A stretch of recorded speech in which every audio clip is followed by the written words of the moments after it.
Zee 24 तास एक पाऊल पुढे।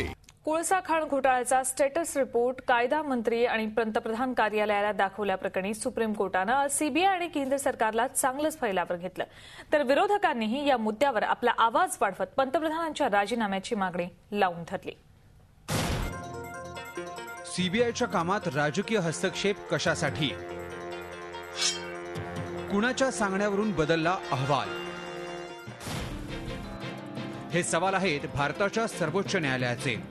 कोळसा खाण घोटाळ्याचा स्टेटस रिपोर्ट सुप्रीम कोर्टाला सादर करण्यापूर्वी तो कायदा मंत्र्यांसह पंतप्रधान कार्यालयाला दाखवल्याची कबुली सीबीआयचे संचालक रणजित सिन्हा यांनी प्रतिज्ञापत्राद्वारे दिली। त्यानंतर हा अहवाल कुणाकुणाला दाखवण्यात आला आणि कुणाच्या सांगण्यावरून त्यात बदल करण्यात आले अशी विचारणा सर्वोच्च न्यायालयानं केली आहे। सबसे अहम जरूरत आज ये है कि सीबीआई की स्वतंत्रता को कायम करने के लिए और क्या क्या कदम उठाने की जरूरत है वो सब उठाए जाएं। आज झालेल्या सुनावणीत कोर्टानं पंतप्रधान कार्यालयासह सीबीआयला देखील फटकारलंय। सीबीआयनं न्यायालयाला अंधारात का ठेवलं?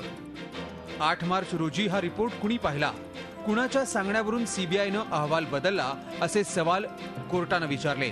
त्यासोबत या तपासात कोणते अधिकारी होते याची यादी सादर करण्याची सूचना सर्वोच्च न्यायालयानं केली आहे। सीबीआयला राजकीय हस्तक्षेपातून मुक्त करण्याची गरज व्यक्त करतानाच राजकीय नेत्यांचे आदेश पाळण्याची सीबीआयला गरज नसल्याचा कानमंत्रही कोर्टानं दिलाय। कोर्टानं केलेल्या कानउघडणीनंतर संसदेत विरोधकही आक्रमक झाले।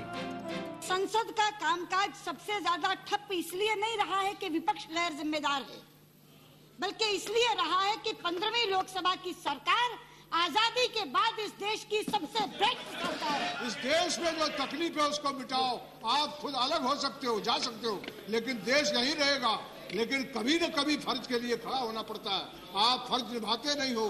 सुप्रीम कोर्ट रोज कह देता है इतनी बुरी हालत हमारी कभी नहीं थी। ये जो सारे स्कैम है इनके बारे में एक भी आपने कोई ठीक और ठोस कदम उठाया। कोर्टानं फटकारल्यानंतर पंतप्रधानांच्या राजीनाम्याची मागणी विरोधकांनी तीव्र केली आहे। त्यामुळे कोळसा घोटाळा आणि सीबीआयमध्ये राजकीय मध्यस्थीचं प्रकरण मध्यावधी निवडणुकांचं तात्कालिक कारण ठरतं का याबाबत राजकीय वर्तुळात चर्चांना उधाण आलंय। Bureau report, Zee Media. Zee 24 तास एक पाऊल पुढे।